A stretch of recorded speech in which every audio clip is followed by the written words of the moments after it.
वीर सज्ज थे युद्ध को, बिगुल युद्ध के थे बज चुके, धनुष करों में शोभा पाते थे, योद्धाओं के कांधे पर तरकश थे सज चुके।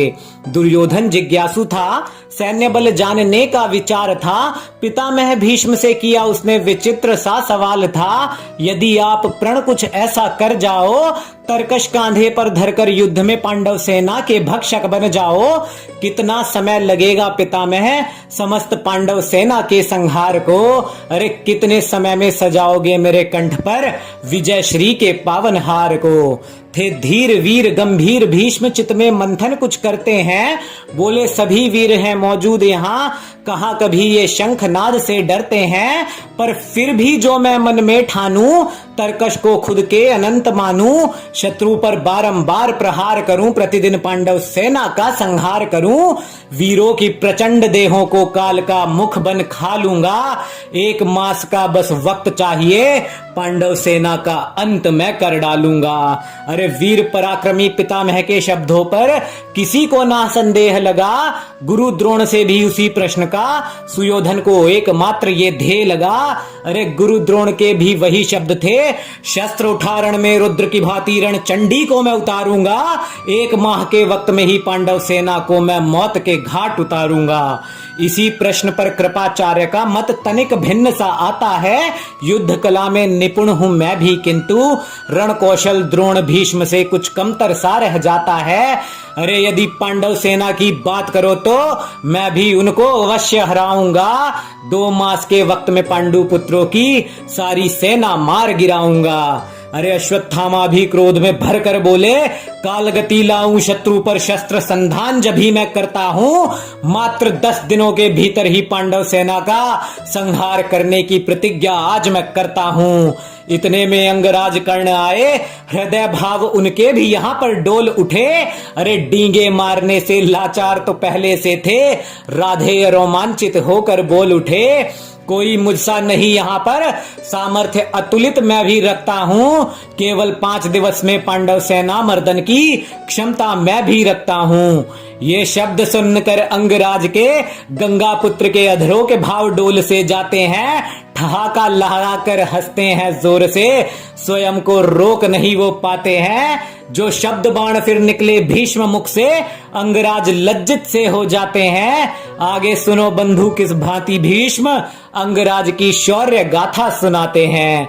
राधे तुम हो केवल शब्दों के धनी, बस यही खड़े खड़े संवाद करो, जब तक कृष्णार्जुन नहीं होते आरूढ़ रथ पर, रणभूमि में विजय श्री की केवल तुम तब तक बात करो, अपने अस्त्रों शस्त्रों पर तुम सदा से अभिमान बहुत ही दिखाते हो, फिर रणभूमि में सदा से ही तुम पीठ दिखा कर आते हो। अरे सुनकर अंगराज की डींगे सबने गंगा पुत्र को क्रुद्ध सा पाया था, दुर्योधन को बंदी बना छोड़ भागा था कर्ण, गंधर्व युद्ध का कदाचित स्मरण उन्हें हो आया था। अरे विराट युद्ध भी उनके मन में था, जब अंगराज भी अपने प्राण बचाकर भागे थे, 3 बार युद्ध भूमि में पीठ दिखाई, राधे भागने में सबसे आगे थे। अरे फिर एक रोज की बात, जब कर्ण से गंगा पुत्र वाक युद्ध में टकराते हैं, जब स्वयं को महारथी समझने वाले कर्ण को भीष्म अर्धरथी से भी निम्न कह जाते हैं। भीष्म कहें, सुनो दुर्योधन,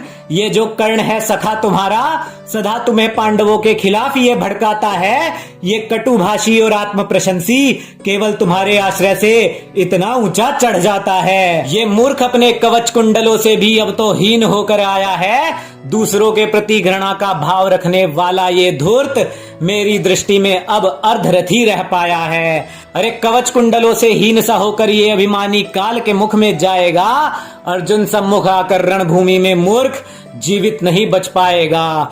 गुरु द्रोण भी बोले, हे दुर्योधन, ये कर्ण घमंड दिखाकर युद्ध से पहले सदा ही दावे बड़े बड़े कर जाता है, पर यह भी मिथ्या नहीं, सदा ही रणभूमि में पीठ दिखाकर भागता नजर ये आता है। इन्हीं कारणों से मेरी दृष्टि में भी ये अर्धरथी कहलाने योग्य रह जाता है। कर्ण क्रोध में भरकर बोले, गंगा पुत्र, मैंने तुम्हारा ना कोई अपराध किया, ना कभी द्वेष तुमसे दिखाया है, पर ना जाने सदा से ही तुमने क्यों मेरा उपहास उड़ाया है, तुम सदा से दुर्योधन का अहित चाहते हो, पांडवों के मुंह से पीड़ित लगते हो। अरे तभी खुद के मनमाने ढंग से रथी और अर्धरथी का परीक्षण करते हो। मेरे बाण जब बरसेंगे काल का मुख खुल जाएगा, पांचालों और पांडवों की समस्त सेना का मर्दन हो जाएगा। अरे वृद्ध भीष्म की ना बात सुनो, ये कुछ भी कहता जाता है, वृद्धावस्था में भी बुद्धि को खोकर बूढ़ा भी बालक की भांति रह जाता है। अरे उसी प्रकार ये भीष्म भी न जाने किस मद में ऐठे हैं, वृद्ध होने के कारण ही ये भी मंद बुद्धि हो बैठे हैं। अरे सेनापति ही विजयश्री के सारे यश को पाता है, तुम ही कहो सैनिकों के हिस्से कब कौन सा विजयश्री का अतुलित यश रह जाता है। दुर्योधन तुम्हारी सेना से अवश्य ही मैं अतुलित शौर्य दिखलाऊंगा, लेकिन केवल भीष्म की मृत्यु होने पर ही मैं युद्ध भूमि में जाऊंगा। भीष्म बोले, खुद को श्रेष्ठ समझने वाले तनिक स्वप्न लोक से बाहर आओ। सदा से ही युद्ध में मैंने शौर्य दिखाया, शौर्य मुझे ना सिखलाओ। गुरु परशुराम ने भी मुझ पर बाण विध्वंसक चलाए हैं, उनसे भी कुछ नहीं बिगड़ा मेरा, और तुम जैसे मुझे युद्ध सिखाने आए हैं। अरे अर्जुन से विजय के लिए तो तुम वासवी शक्ति मांग कर आए हो, भागते दिखे हो सदा रण क्षेत्र से, जब जब अर्जुन से टकराए हो। दुर्मते, जब अर्जुन समक्ष तू कुरुक्षेत्र की रणभूमि में आएगा, मैं भी देखता हूं क्या पीठ दिखाकर अब की तू बच पाएगा। अरे जो स्वप्न राधे तुम देख रहे हो वो ना कभी सकल होगा। अरे धूर्तता से भरा है आज तुम्हारा, दयनीय तुम्हारा कल होगा, दयनीय तुम्हारा कल होगा। अरे ग्रंथों से जिसने जाना इतिहास को, असली वीरता को समझ वही बस पाते हैं, क्योंकि आज तो धारावाहिकों में कर्ण को कृष्ण से भी ऊंचा दिखाते हैं। आजकल के कुछ वरिष्ठ कवि भी न जाने बिना पढ़े महाभारत जान कैसे जाते हैं, न जाने धारावाहिकों के कौन से मन गढ़ंत किस्से बिना विचारे सुनाने से ना थम पाते हैं। इतिहास को नोच नोच कर खाने वाले ना तुम कोई गिद्ध बनो। अरे महाभारत गौरवशाली इतिहास है हमारा, मिथ्या ना इसे यूं सिद्ध करो, मिथ्या ना इसे यूं सिद्ध करो।